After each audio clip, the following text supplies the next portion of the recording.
सिंधुदुर्ग जिल्ह्यात जिल्हा परिषद आणि पंचायत समिती निवडणुकीची रणधुमाळी जोरात सुरू असून उमेदवार प्रचारात आघाडीवर आहेत. तर काही ठिकाणी विशेष करून ग्रामीण भागात उमेदवारांकडून रात्रीच्या खळा बैठका घेतल्या जात आहेत. गावातील वाडी वस्त्यांमध्ये मोजक्याच कार्यकर्त्यांमध्ये जाऊन या खळा बैठका होत आहेत. या बैठकी दरम्यान आमचे सन्माननीय माजी जिल्हा परिषद अध्यक्ष काकासाहेब कुडाळकर आणि जे काय आमचे तालुक्याचे जिल्ह्याचे नेते मंडळी होते यांनी सगळ्यांना मार्गदर्शन केलेलं आहे आणि या मार्गदर्शनातून जे मुद्दे आहेत ते उद्याच्या प्रचार यंत्रणा राबवत असताना त्या ठिकाणी आमचे जे या अनाव गावातील तिन्ही बूथवरचे जे पदाधिकारी आहेत हे मुद्दे घेऊन त्या ठिकाणी नागरिकांपर्यंत मतदानापर्यंत आव्हानासाठी जाणार आहेत. त्यामुळे आज ही प्रचार पूर्व नियोजनाची बैठक होती. अनाव गावाच्या विकासाच्या दृष्टीने तुमचं काय पुढील दृष्टिकोन असेल?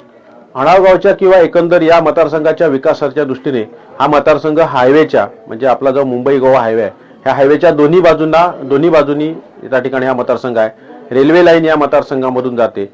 दोन्ही बाजूनी एका बाजूने जिल्हा मुख्यालय आणि एका बाजूने तालुक्याचं मुख्यालय असा अतिशय महत्वाचा आणि जिल्ह्याच्या आणि तालुक्याच्या मध्यवर्ती असलेला हा मतदारसंघ आहे.